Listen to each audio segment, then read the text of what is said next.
Agora nós vamos falar sobre frenectomia com o Thiago, que é dentista lá da clínica da doutora Mônica Savariz. Bem-vindo ao programa. Oi, tudo bem, Mariana? Tudo bom. Explica para nós um pouquinho, então, o que é a frenectomia, porque muitas pessoas falam, é só um piquezinho, mas como é que é esse piquezinho, como que acontece, qual a necessidade de uma criança fazer e outra não? Conta tudo para nós. Então, a frenectomia lingual, né, que a gente vai falar hoje, né, é quando a gente tem a inserção do freio, né, que é aquele tecido conjuntivo denso que segura a língua e faz parte da mobilidade da língua, né. Quando ele tem uma inserção muito alta, ele impede a língua dessa criança de ter mobilidade. Quando isso é descoberto na fase neonata, geralmente os problemas associados estão mais relacionados com a subnutrição e com o desenvolvimento da fala, né.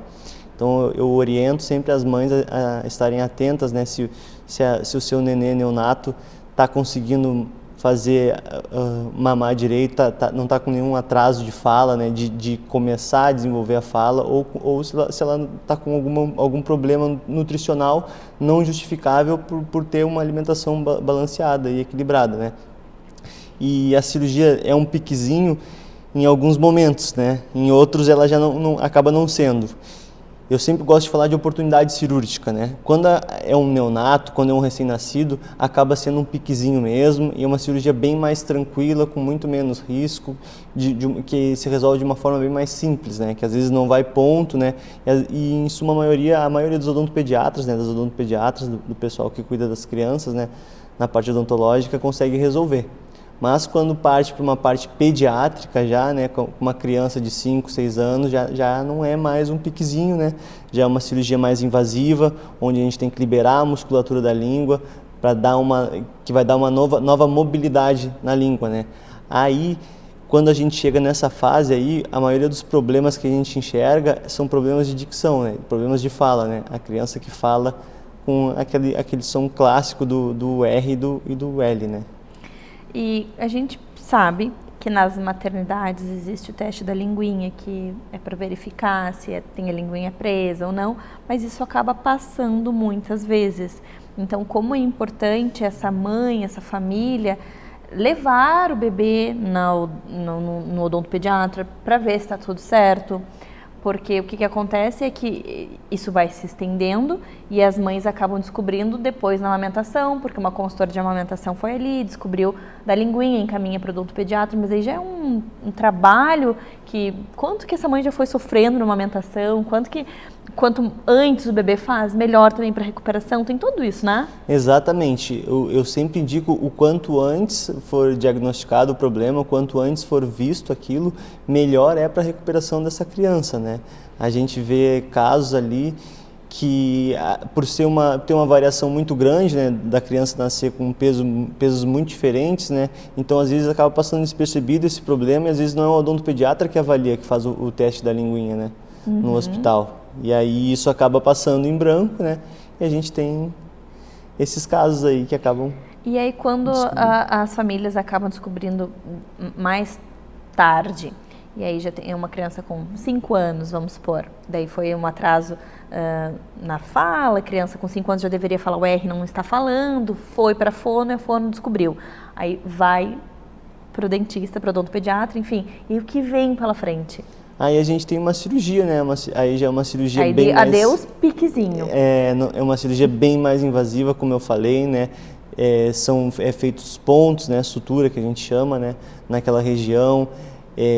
Normalmente eu gosto de fazer esse tipo de cirurgia com sedação, né? Com a criança sedada, né? A gente tem 3 modalidades de sedação. A sedação inalatória com óxido nitroso, a sedação medicamentosa com clonazepam gotas, né, com medicação, e a sedação com anestesista, quando ele vai no consultório, né, a nível ambulatorial, ele faz uma sedação endovenosa, né, pega um acesso dessa criança na veia dela, essa criança ela fica desacordada e a gente faz a cirurgia, né? Mas em todos esses casos tem que ser feita a anestesia, né? Então tem aquela questão da agulha, né? Questão que incomoda adultos, não vai incomodar crianças. Então, por isso, o quanto antes for diagnosticado, melhor é. Sempre, quanto mais cedo for diagnosticado o problema, melhor é o prognóstico, né? E quando a gente pensa na recuperação e na duração dessa cirurgia, quanto tempo leva ali para fazer? Como você falou, tem ponto, tem todo um processo, então em média dura quanto tempo? E depois a recuperação, como é que vocês indicam fazer no pós-operatório? A gente cria um processo inflamatório, né? Um processo inflamatório muito maior, né, do que no piquezinho no paciente neonato, no paciente recém-nascido, né?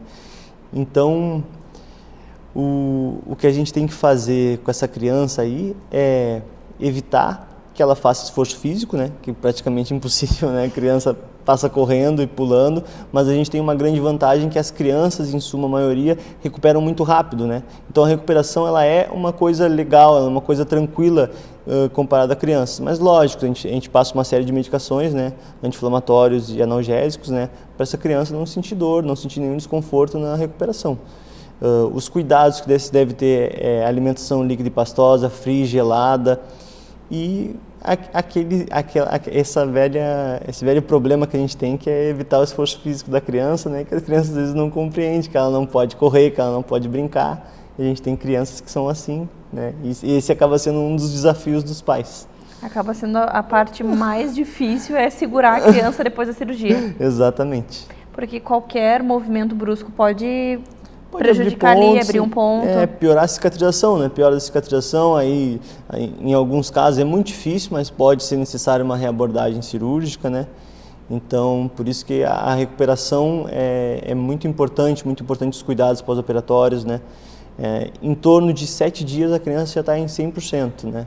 E sempre é interessante, né? E a maioria dos casos que eu faço é acompanhados com fonoaudiólogo, né? Que só a cirurgia não vai dar para aquela criança uma nova fonação, né?